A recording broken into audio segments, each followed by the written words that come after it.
Hey, good afternoon, everybody, or good evening. It's 5:05 Central Standard Time on the 19th of November. And just wanted to spend a little time this afternoon talking about tithing again. Still looking at some of the things that are said and outlined in the 12th chapter of the book of Deuteronomy, as well as going to take a look out finally at the book of Malachi and try to tie some of these pieces, try to tie a couple of these Old Testament pieces together so that we can then get to the discussion or move the discussion forward to the New Testament and to the part that really is important to Christians, so that we understand, so that we have a full understanding of what tithing is and what tithing is all about. You have to remember that the book of Deuteronomy is the second giving of the law, and in the 12th chapter, the first three verses, God is talking about the way that the places, the people that the Jews were about to conquer, what their habits were, the things that they were doing, and everything else.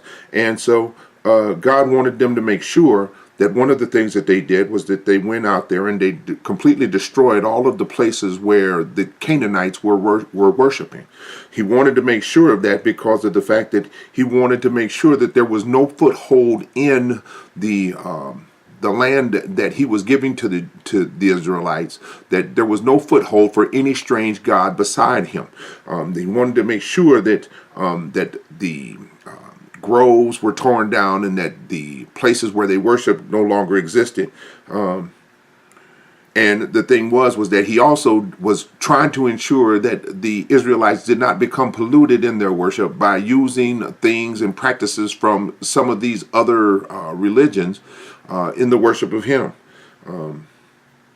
So then getting to verse 5, and I'm using the New King James Version today because of the fact that we need a little more clarity as far as the language is concerned. It reads as follows: "But you shall seek the place where the Lord your God chooses out of all your tribes to put his name for his dwelling place, and there you shall go.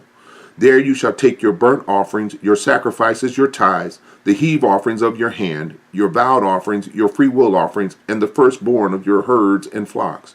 And there you shall eat before the Lord your God, and you shall rejoice in all to which you have put your hand, you and your households, in which the Lord your God has blessed you."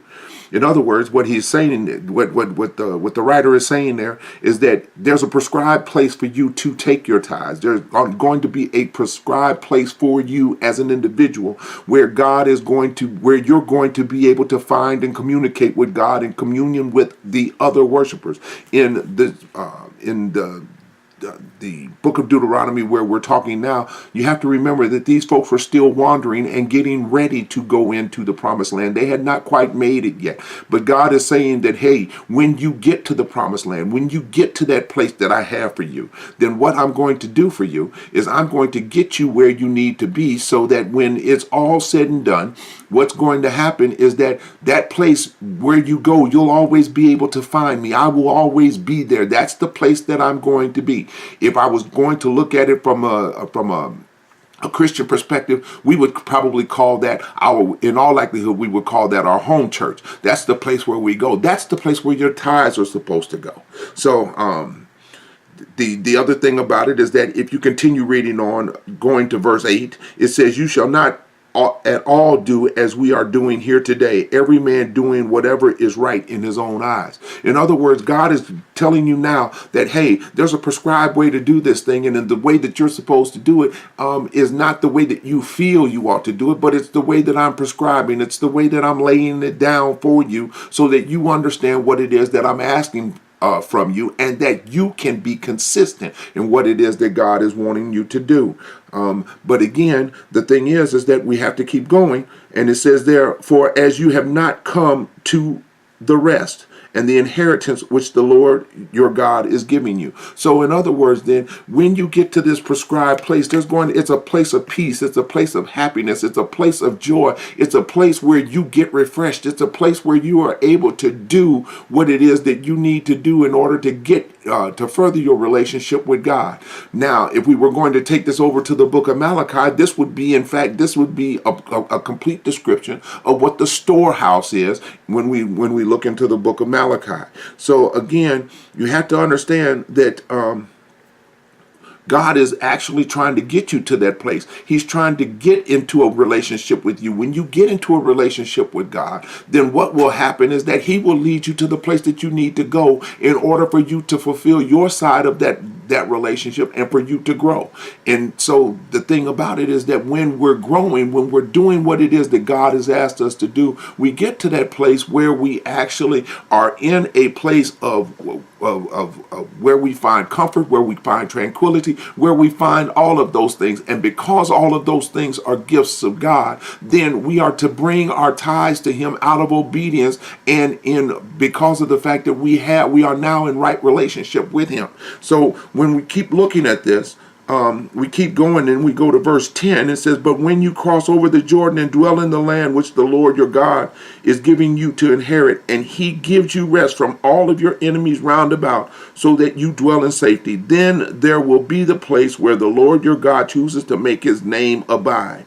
There you shall bring all that I command you, your burnt offerings, your sacrifices, your tithes, the heave offerings of your hand, and all your choice offerings which you vowed to the Lord. So when God gets you into that place where you're in relationship with him, he gives you an opportunity to get into his rest. He gives you an opportunity to get into the peace of God. He gives you an opportunity to get into the joy and the comfort of God. And when you do that, then his name will abide in your life. It abides in that place. And when it abides in that place, what ends up happening is that then you are in a position where, watch this, you can give your tithes with joy and gladness. Okay, so let's just go real quickly to that verse, those verses in Malachi, verses. Well, we're going to start at verse 7. Most people only start at verse 8, but I'd like to start at verse 7. And it says, Yet from the days of your fathers you have gone away from my ordinances and have not kept them. Return to me, and I will return to you, says the Lord of hosts. But you said, in what way shall we return? Okay, that's verse 7. Now here's the thing. He's saying that here's the deal.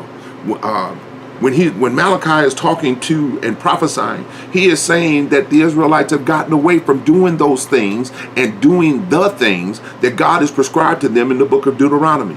It's not any place else that he's talking about, because again, you have to realize that there was no New Testament at that particular point. All of the canon of the Old Testament had not been established, and Malachi is writing and saying very simply that this is what has happened to the children of Israel. God has given you rest, but yet in that rest you have turned away from him, and because you have turned away from him, you are now going back to what was in verse Deuteronomy 12 and 7. You are now returning back to the way that things were before, where you're doing things the way that you want to do them, as opposed to the way that God would have you to do them.